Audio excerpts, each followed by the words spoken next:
I take refuge in the Buddha, because you'd have it all there, and you'd be smiling all the time, you'd be happy, you have no criticism for anyone or yourself. But unfortunately, that isn't the way it works out. So I'm going to ask you if you'll keep this precept, and you simply say, I will. The first precept is not to take life. Are you willing to keep this precept? I will. The second precept is not to commit adultery. Are you willing to keep this precept? I will. The third precept is not to become intoxicated. Are you willing to keep this precept? I will. The fourth precept is not to take what is not given to one. Are you willing to keep this precept? I will. The last precept is not to speak that which might harm others. Are you willing to keep that precept? I will.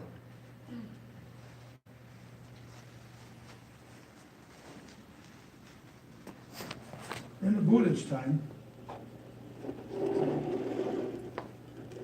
when someone decided to become a monk, in the very early days, they had to follow in the path of the Buddha. And what the Buddha did, once he entered the middle way, he basically was in rags. He had been wandering through the forest. He was filthy. He was sitting under a tree. He was basically dying.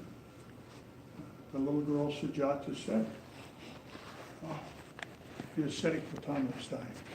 She could smell him. His skin had turned black, and he was of a golden hue. Just look at any picture of someone in Nepal. They have this beautiful golden brown skin. So the Buddha opened his eyes and said, uh-oh, all of this effort, all of this trying, all of this stuff I've given up, and I still haven't come up with the answer of why life is full of so much unhappiness, discontent, dissatisfaction, and suffering. And so he entered upon the middle way. He went, took a bath, cleaned himself up, started eating one meal a day at around noon, got healthy again. You see, the Buddha was so smart, and he knew what the yogis had taught for thousands of years, that you cannot have a healthy mind if you have an unhealthy body. You cannot have a healthy body if you have an unhealthy mind. That both go hand in hand at all times. So he entered what we call now the middle way of Buddhism, moderation. He was naked. So he went to the burial ground. They didn't bury, by the way. I don't know what else to call it. Carnal ground, I think they call it. And people go, wait a minute, what's that? But that's where they put the dead bodies out. And the vultures would come and consume them. And they would wind cloth around the dead bodies. And eventually there would be nothing left of the person but bones. And he went and he collected these cloths. And many of them were stained with the fluids that develop as a body is rotting. And he went and he tore out the good pieces. And he washed them. Don't ask me how he sewed them together, because I've never been able to find out. Somehow he got them sewed together, and they came out lots of different size squares. And that's what he wore. Now remember, people in India at that time, you've seen the beautiful saris that the Indian ladies wear. The men wore the same thing at the time. Okay? So he made a big square of cloths that he could wrap around his body. Later on, he said to his attendant, Ananda, who was with him all his life, he said, Ananda, I think we need to figure out a way to do this. It seems to be very random what the monks are doing. What do you think? What should we come up with? And Ananda said, I think we ought to make a robe for monks that looks like a rice field. Now you have to stop and think, have you ever seen a picture where a plane was flying over a rice field and all the little squares in the rice field? And so the Buddha said, it's a good idea. And Ananda, who was rather poetic, said, and the monks, they can plant themselves in the middle of that rice field and grow and become awakened. And so this rice field looks like this. This is one version of the rice field. And every monk here has a version of that rice field on. That's what these patches are. Did you drop that? Yes. So I always thought the Japanese invented this, and the latest scholarly studies indicate the Chinese actually did.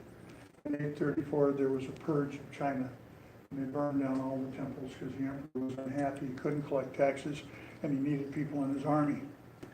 And the monks went into hiding, and they couldn't wear the full robe like this. So they made a little one. And they'd meet in the alleyways, and they'd have ceremonies. And they were hiding, just like they hide now from the communists. And so this thing that the Japanese adopted and had a love affair with, we call a rakusu. And that's the Japanese term. So I'm going to give you each one of these. You're like baby monks. Okay? You don't ever have to become a monk. I'm going to put it on you. Okay? But that's what this is. This is the Buddha's robe. The great Master Dogen in the 12th century said, you should treat the Buddha's robe just like you do your eyes. Take care of the Buddha's robe just like you would your eyesight. So we're going to repeat. I want everybody here that knows the Gatha to repeat it, monks, to help them, because we're going to say it a minimum of 3 times, usually 4 or 5 times. And here's the Gatha. Now I open the Buddha's robe, a field far beyond form and emptiness. The Tathagata's teaching for all beings. And I'm going to put, as we recite this, I'm going to put this on you. So now I open the Buddha's robe. Now I open the Buddha's robe. A field far beyond form and emptiness. The Tathagata's teaching for all beings. The Tathagata's teaching for all beings. Now I open the Buddha's robe. Now I open the Buddha's robe. Field far beyond form and emptiness. A field far beyond form and emptiness. The Tathagata's teaching for all beings. The Tathagata's teaching for all beings. Now I open the Buddha's robe. Now I open the Buddha's robe. Field far beyond form and emptiness. Field far beyond form and emptiness. The Tathagata's teaching for all beings. The Tathagata's teaching for all beings. And because it wouldn't be complete if you didn't get wet, I'll give you a little blessing.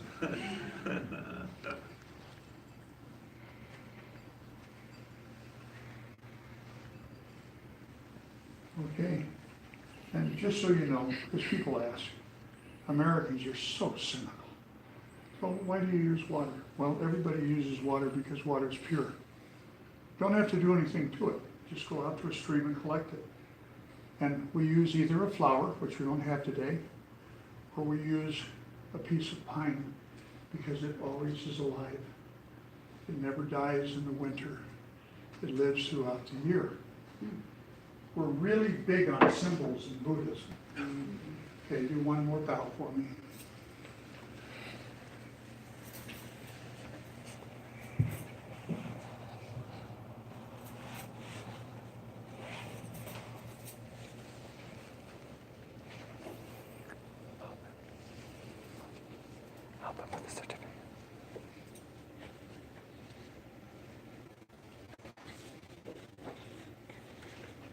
Well, I kind of had that in an order, but that's all right. You can give it to me in the order. I have a very expensive manila folder here that I ordered from Taiwan that arrived on time, just so you can protect your certificate. Okay? So I'm going to read the first one. And my teacher had a habit of, we read, everybody's certificate got read. And it seemed like kind of tedious because I saw the people getting the certificates yawning. Oh God, we got 15 people, we're going to read the same thing over and over and over again.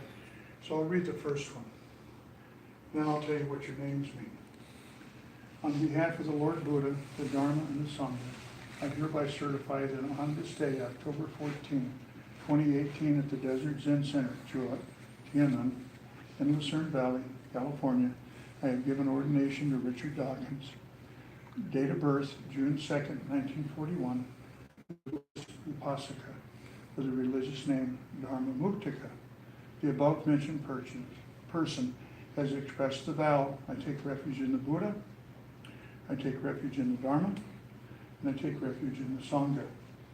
And a willingness to observe the following precepts: not to take life, not to take what is not given to one, not to commit adultery, not to speak that which might harm others, and not to become intoxicated. So, congratulations. I have the same certificate for Ms. Jackson, Jane Jackson, who was born a long time ago. And she has taken the three, see how I did that? Been around ladies before. Thien used to always read it, and women would go, of course, you look so young. We're all, if those of us that know your secret, it's that tea you drink every morning, right? So Jane has promised to keep the precepts, and she's going to follow the Buddha, the Dharma, and the Sangha. And I gave Jane the name, and she's an upasika. That's Sanskrit. Upasika means layperson, and upasika means laywoman. Just one letter change, and her name is Kshanti Muktika. Congratulations. Thien used to say to people, he didn't even give them a manila folder. They had to walk out holding this like this. He said, go home, put it in a frame and hang it on the wall. And it'll remind you to keep the precepts. And it'll remind you, oh, you broke one today, you better think about how you're going to fix that. And not lose it. So, Daniel Pease, that's a very interesting middle name you have, Daniel. It's Plez. That is, huh? Plez. Plez? Plez. Is that an old family It's an name old from the family hills of name. Kentucky? No, it's actually Old Welsh, Oh, Welsh. and it means derived from pleasure. Uh-huh, okay, well, Okay. yeah, okay, I know. And we're just gonna leave that alone. And Daniel was born on February 2nd, 1965, and has become a Buddhist upasika. And for those of you that are curious, Charles Luke, that he took that English type of name, because he was Chinese, and he always put upasika after it, because he was a great layman who did wonderful translations. And I have given you the name Prajna Muktika. Okay, so congratulations. Now I need to tell you what your name means. Okay, when I went to study with Thien, he gave everybody a Sanskrit name. Nobody else in the world does that. If you go to a Japanese teacher in this country or Japan, they'll give you a Japanese name. That's just what they do. If you go to a Chinese teacher, give you a Chinese name. Go to a Vietnamese teacher, give you a Vietnamese name. Go to Korea, they'll give you a Korean name. Okay? He came here and he thought, I'm the first guy here. I'm the first monk here. Matter of fact, the title he had that we called him by, you call me Roshu, we called him Suto. Suto meant founding monk. It's the first Vietnamese monk here to do anything. And I said, so, okay, I've never met a monk called that before. Again, if I say it to the Vietnamese, they giggle and go, oh yeah, he was. Okay? He decided to give everybody Sanskrit names. Buddhist scholars always know, or Buddhists who do a lot of reading, always know general Sanskrit terms. You know them because Buddha, Dharma, and Sangha are Sanskrit words. If you go to Sri Lanka, the Dharma is not the Dharma, it's the Dhamma. It's pretty close, but it's not quite the same. So look at this, he's holding it up. You guys know how old I am now, don't you? Because he's holding it up so I can see his name, so if I forget, I do it. Okay? So you have, very smart.